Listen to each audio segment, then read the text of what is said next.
Pourquoi est-ce que tu as un don de rêve? Dieu ne t'envoie pas sur terre seulement pour que tu ailles à l'école, que tu trouves un travail. Il t'envoie sur terre pour que tu deviennes utile à son règne, pour que tu deviennes utile au royaume. Pourquoi il faut prier pour les gens? Une personne dotée d'un don utilise ce don pour les autres. C'est derrière ce don que la grâce de cette personne se manifeste. Le don de rêve dit, sans que tu ne le saches, que tu as un don d'intercession. Même si ton rêve est une énigme que toi tu ne comprends pas, il y a quelqu'un à côté de toi que Dieu a investi.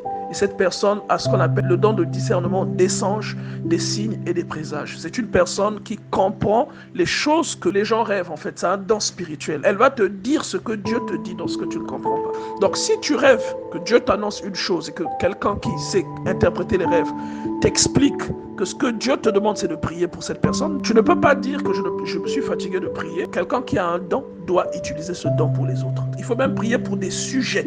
Sans que tu ne connaisses la personne, tu pries pour que Dieu se souvienne, par exemple, des personnes infirmes, que Dieu se souvienne des personnes en difficulté, que Dieu se souvienne des personnes sourdes. Tu pries en mentionnant ces sujets-là. Et le fait que tu fasses cela, tes problèmes à toi ou les problèmes des gens de ton entourage seront résolus. Si tu pries pour quelqu'un, Dieu supportera tes problèmes à toi. Et quand tu as un don, tu ne le demandes pas, il s'impose à toi. Et ce qui est attendu de toi, tu es tenu de le remplir. Et tu vois, cela ne dépend ni de ce que tu veux, ni de ce que tu as prévu faire. Cela dépend du cahier de charge de celui qui t'a introduit dans le monde. Il y a quelqu'un qui a décidé un jour que toi, tu viennes dans ce monde et il t'a attribué un rôle. C'est pourquoi tu vas remarquer que tout le monde a un don. Il y en a qui les éteignent. Les dons ne partent pas, ils sont là, mais ils s'éteignent simplement. Et toi, tu as le tien, tu as ton don à toi. Il y en a qui en ont plusieurs. Ça ne dépend ni de toi, ni de ton humeur.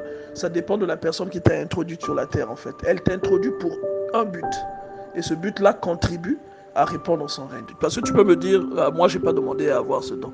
Un don, tu ne le demandes pas. C'est Dieu qui te le donne. C'est comme lorsque, de gré ou de force, tu dois intégrer les rangs.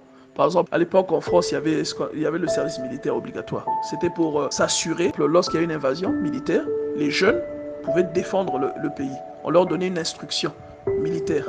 Un don, c'est à peu près pareil. Donc, ce que Dieu attend, c'est même la personne que tu ne connais pas ou celle qui n'est pas au courant que tu pries pour elle, c'est que tu mettes au service de cette personne ou de ce type de personne ton don. Que la personne soit au courant ou non. Parce que pour Dieu, chaque âme a une valeur.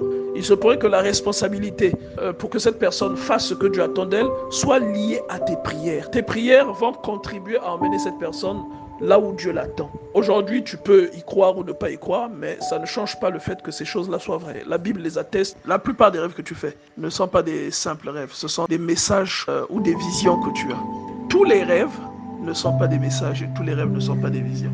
Et je t'ai donné un détail, je t'ai parlé de Ecclésiaste chapitre 5 verset 2, il y a même Ecclésiaste chapitre 5 verset 6 qui explique que certains rêves viennent seulement de ce que l'on a vécu dans la journée. Certains rêves viennent de ce que l'on a pensé ou encore des sentiments refoulés ou des frustrations qu'on a vécues. Donc Ecclésiaste chapitre 5 verset 2 dit que les songes peuvent naître de la multitude des occupations. Mais il y a des rêves que tu fais qui sont des visions, qui sont des rêves prémonitoires. Dieu te montre d'avance ce qui va arriver.